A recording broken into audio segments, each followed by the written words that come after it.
A peaceful spirit does become flamboyant at times. Hi, I'm James Lynch and welcome to the PocbooksCrypto Update Moment. I would like to share something with you that has been shared at graduations and graduation parties at times throughout the years.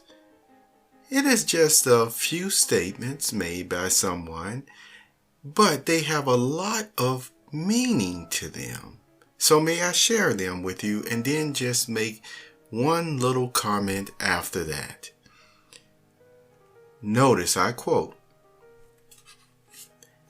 "It is not the critic who counts, not the man who points out how the strong man stumbled, or where the doer of deeds could have done them better. The credit belongs to the man who is actually in the arena, whose face is marred by dust and sweat and blood, who strives valiantly, who errs and comes short again and again, who knows the great enthusiasm, the great devotions, and spends himself in a worthy cause, who at best knows in the end the triumph of high achievement, and who, at the worst, if he fails, at least fails while daring greatly, so that his place shall never be with those cold and timid souls who know neither victory nor defeat." This quote by a boxer. Did you know that? A boxer who actually became a president of a country. Yes, it was the flamboyant leader, Theodore Roosevelt. He said that quote. He made that statement. Now, the reason why I'm sharing this with you is because if you look in his autobiography, he was actually a very sickly man when he was younger, and was just determined to overcome, certain illnesses. And so he pushed himself.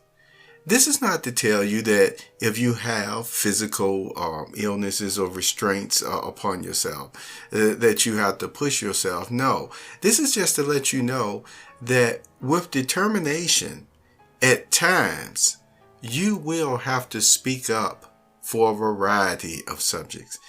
And when you speak, it doesn't mean you have to be carrying a bat while you're speaking. Let your countenance, let your words mean what they say and say what you mean. At times, yes, you may have to really be to the point, even flamboyant, with your expressions to help persons to get it. But never, in this case, in this day and age, should you be resorting to violence. See, there's a reason why it's called peaceful protest. Once a protest goes from, I'm just stating something that would be stated in school.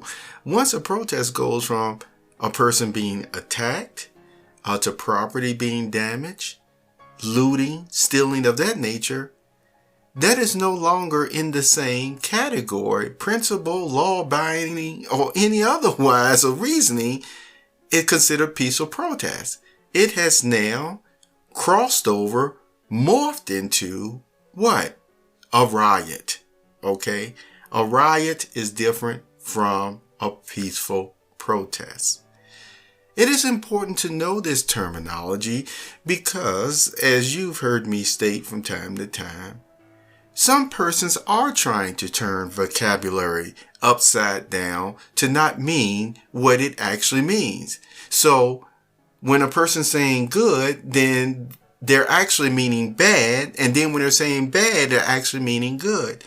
This can really be confusing. However, you who study what the definitions means, the terminology means, and also the intent of meaning, then you are knowing when someone is saying, look, this is good, but they're really meaning bad, or etc. So I use example with peaceful protest and the difference between a peaceful protest and a riot. If a person starts doing violence, looting, stealing, otherwise, it is not in the category of peaceful protest. Anybody who tells you differently, you may have to just ask them, are you purposely being part of the problem? You have a wonderful, wonderful day.